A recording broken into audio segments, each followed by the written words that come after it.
Some hauntings announce themselves with footsteps or whispers. Others don't make a sound at all. In these stories, the people involved didn't realize they were being watched until something in the house responded to them. These are 3 true haunting stories, each one documented, each one unsettling, and none of them has a clear explanation.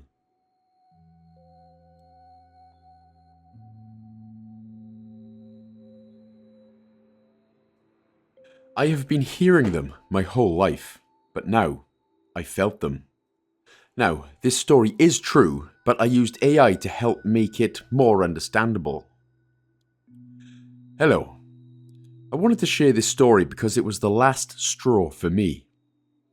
Since I was a kid, I have heard noises in my house, footsteps, scratches, knocks, but I never gave them much credit. Here's a quick note. My sister and I are both very sensitive to these things. We've always felt different auras, sensing things that aren't visible or audible. I guess you could say we're spiritual people. For as long as I can remember, I felt someone always watching me. It always felt good, though, like a protective presence. But since this incident, everything changed. The feeling turned heavy and cold. I have also always had the strangest, most vivid nightmares. I've never met anyone whose dreams are even remotely like mine. Some traumatized me so much as a kid that I was scared to live, scared to be alone. They weren't graphic in a typical horror way, but they existed in a logic all their own. A different world with its own rules and atmosphere. When I sleep, I don't just dream. I travel somewhere else. I've never seen the figures from my waking life in these dreams, but sometimes it's as if they are there, watching me through other people in the dreamscape. A strange face with familiar, cold eyes, or a touch that isn't from the person touching me. I don't always have lucid dreams, but when I do, it's profoundly uncanny. It feels less like I'm controlling the dream and more like someone or something is trying to use me, trying to get to the real world through me. My sister has had sleep paralysis a few times, and during those episodes, she has actually seen the figures we both sense. It's different for me in sleep. For me, it's all a deep, unsettling atmosphere of intrusion. When I wake up from these dreams, it's like someone else is speaking. My voice is my own, but the words aren't. I say things I would never think of, fragmented, senseless phrases. My mother has told me my eyes look dead when it happens, like I'm not really there, as if part of me is still struggling to return from that other world. So here's the incident that changed everything.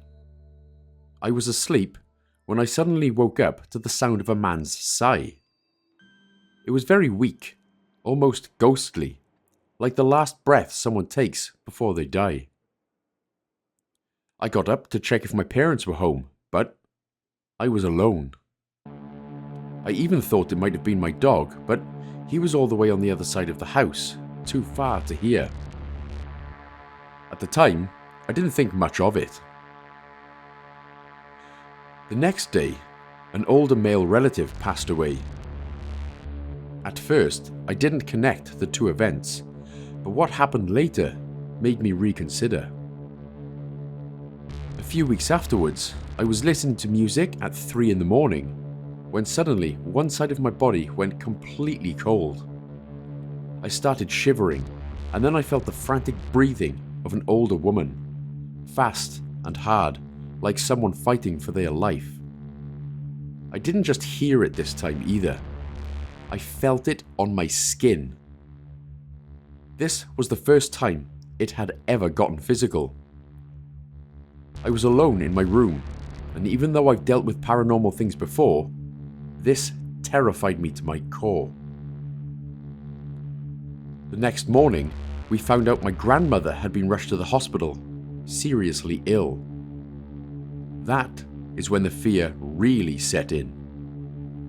But it got even worse than that. The next night, exhausted, I went to bed.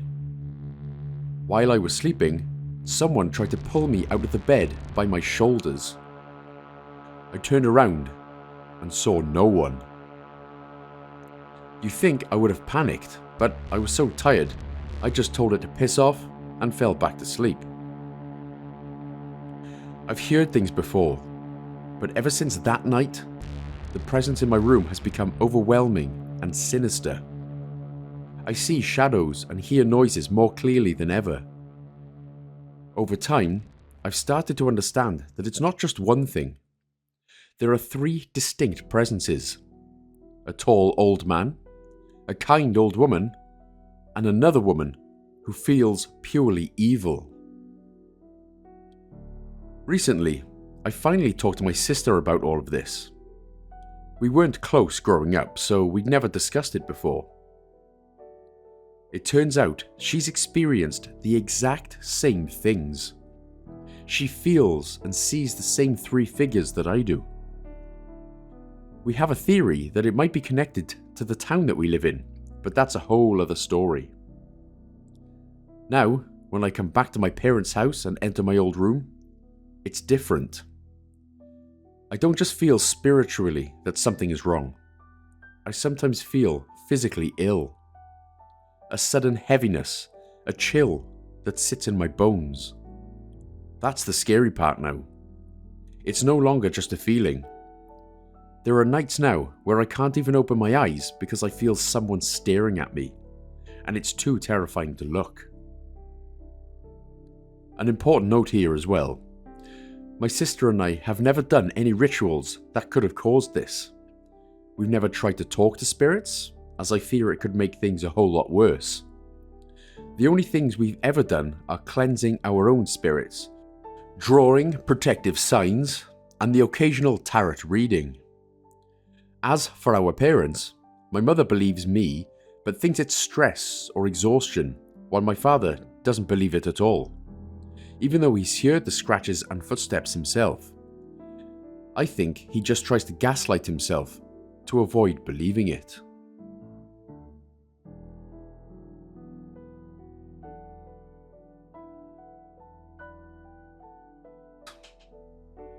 When I was younger, my father lived across from a graveyard, which I thought was the coolest thing in the world, seeing that I had always been very interested in the paranormal.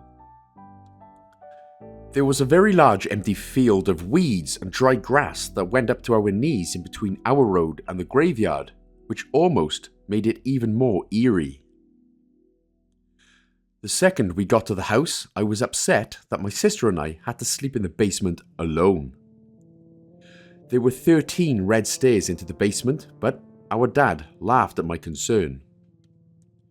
I didn't know much about paranormal and evil with numbers, but I had a very off feeling about the stairs. The first experience we had was me and my sister staring out of the doorless room from my mattress on the floor. We listened to a woman's very quiet voice try to lure us out into the darkness. I felt a strong urge to go and come with her. But something felt off about her, so I made sure that I stayed with my sister to keep her safe. This must have made her mad, because about the 2nd or 3rd night in the basement, we started hearing someone walking up and down on the stairs, sometimes on all 4s. We always heard it whispering to itself, but we ignored it as it was so quiet. It could have just been nothing. That night, something happened that changed my life and how I see the paranormal forever. It was another night, and activity was more active than normal. The air felt and sounded like static, and there was more movement in the dark than usual. We heard her run down the stairs. This scared my sister, so she whimpered and climbed into my mattress right next to me. I grabbed her and we scooted all the way to the back wall. Right when I thought we were safe, she finally presented herself physically for the first time. We stared into the darkness when on the top left of the doorway she poked her head into the room, but something was very wrong. My sister screamed, but I was too shocked to move until it pulled its head quickly back into the darkness behind the wall. I dragged my sister into the small bathroom connected to our bedroom. I always lied about the most important detail of that event to everyone I told it to, and myself as well. I always said it was a girl with very long black hair and a pale face, which wasn't far off, but my whole life I have tried convincing myself that that was the real story because the truth was too disturbing to believe. It had my long brown hair. It had my face. It looked like me, but pale, malnourished, and tired. I had always been praised and complimented for my very long hair, but after that, I cut it to my shoulders. Recently, I asked my sister about the event and the house, and she has no memory of it ever happening. I think it may have been too traumatizing for her to remember, seeing she was 3 years younger than me as well. I won't stir those memories back up for her, because I wish I forgot them too.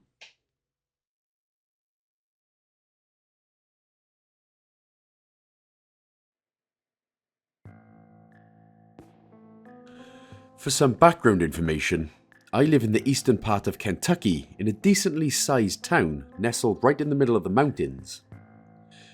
There are lots of ghost stories and paranormal occurrences that have turned into local legend, but some, like mine, have gone unheard, for the most part.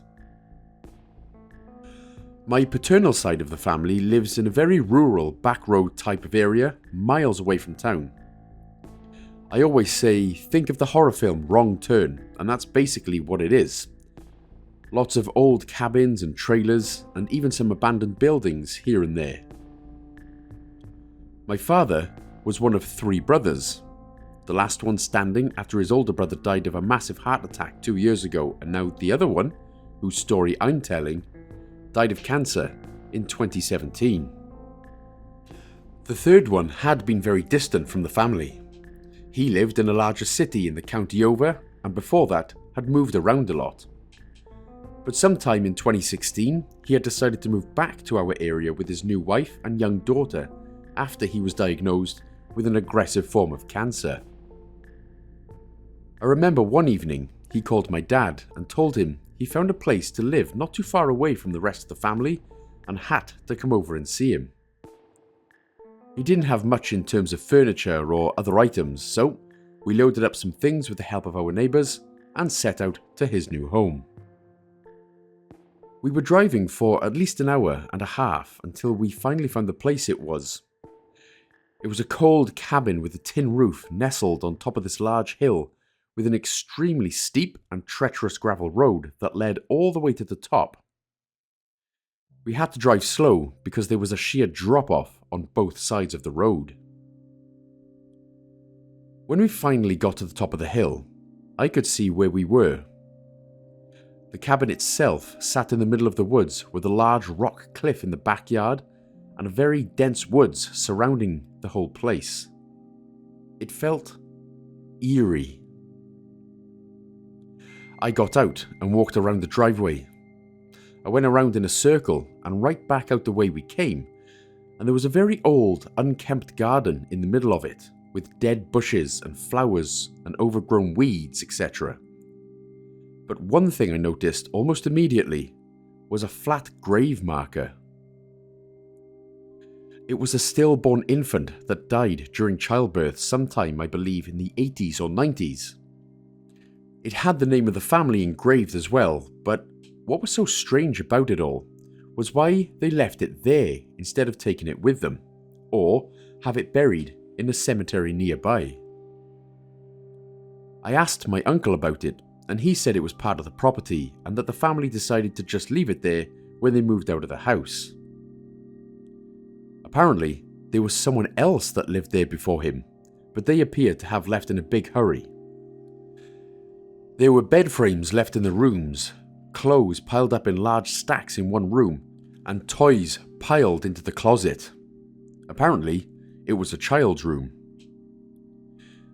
In the backyard, there was a large black scorch mark in a circle that covered the entire area, as if someone had burnt something there. The whole place just had a very, very uneasy vibe, as if whatever had happened there had scared off the previous owners and made them run without even moving everything out. My dad and uncle talked for a while in the kitchen about what needed to be done with the house and repairs to be made. They didn't have a lot of money for furniture, so they all slept in the living room together in the same bed until they could get more furniture. Over the next couple of weeks, work started being done on the cabin by my dad and other family members. However, things started quickly getting weird, fast. For one thing, my uncle had mentioned to my dad that while sleeping in the living room, they reported hearing unexplained footsteps and doors shutting by themselves almost all night, and it was an ongoing problem. Then, his wife and daughter had both saw a man and little boy in overalls and a straw hat. First, his wife said she saw a little boy run past the kitchen window, but when she went outside, they were gone. Then, his daughter said that she was playing with a boy outside in the yard. Things started to slowly escalate and started to appear to be drawn to my uncle, as at the same time his cancer started getting worse to the point where he had to be hospitalized multiple times. At one point, he took my aunt and cousins who were visiting him into the back bedroom to keep them safe because, quote, they were going to get him. After that, he was taken to the hospital for a time. Things kept getting worse, and eventually, they had no other choice but to leave the house and move in with my aunt, where he sadly later died on hospice care, after which a cleansing was performed by our family minister to alleviate the house of the demonic presence. The house then inexplicably burnt down a year or two later.